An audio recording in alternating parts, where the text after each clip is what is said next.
once, back again, square one. Try to leave myself behind, looking for a better place. Hey, what's going on, everybody? This is Masaki, and today we're going to do a quick video on showing you how to speedrun or just really go fast on Tomb of Fahir.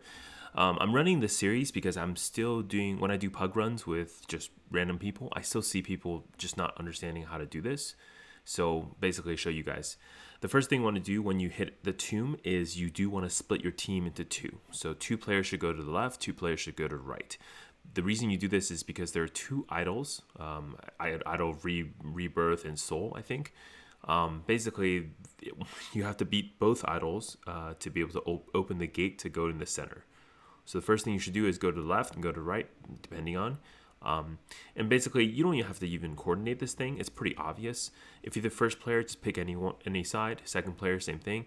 If you're the third or the fourth player, especially just basically the fourth player, look and see which side has 2 players already and go to the other one. It's pretty straightforward.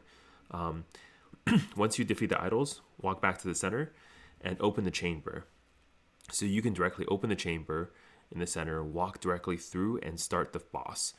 I always recommend doing this and not waiting for the other team, is simply because a lot of times when you do this, you can trigger the boss and get them like kind of started, because there's an animation before the boss kind of like starts, before you can actually hit the boss, right? So being there earlier, being there faster always helps a little bit with that.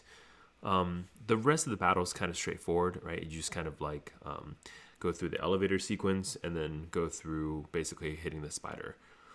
The key things to note is on the King Fahir part, I don't really do this too much, but now because it's like I'm outgeared for my own hell level, hell 4. But once I move over to hell 5, I suspect I'll do this again. But basically, you can use any sort of like movement evasion skills to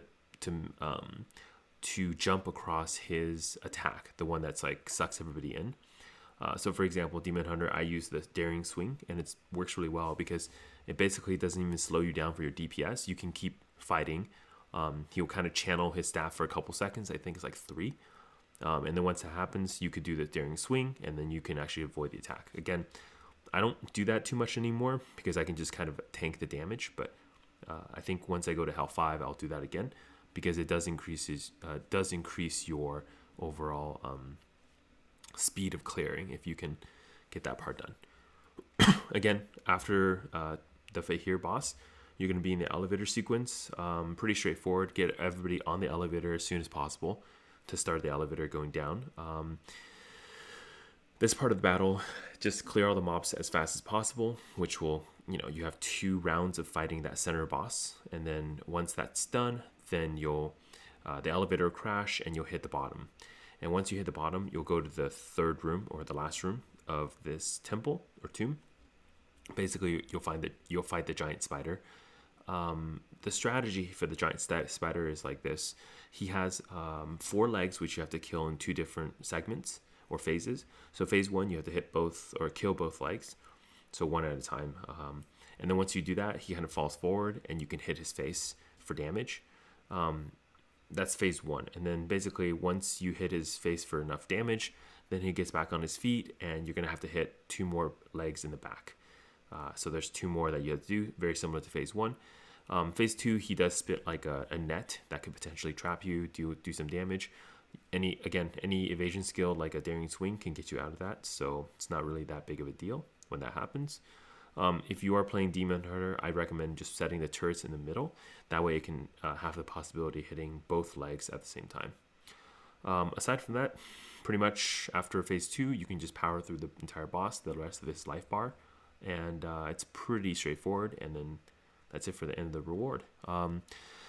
Yeah, pretty straightforward. Tomb is a great run for all the DPSs because everyone's going to need to come here for the boots, which I was lucky to get in this run. And then yeah, so that's going to be good for your shell boss set for this. Yeah, so again, this run it was pretty crazy. We had like everybody had legendaries. I got 2 set items from 1 run. It's insane. So yeah, I don't expect my drop rates. In fact, my drop rate is never this good. It was just fun to have captured this on video. Anyways, This is Masaki. Wishing you good luck for your legendary and set item drops, and making sure your dungeons will run smooth. I'll see you next time. Bye. Not a word that you say can save this, so don't try. 'Cause this time you crossed the line.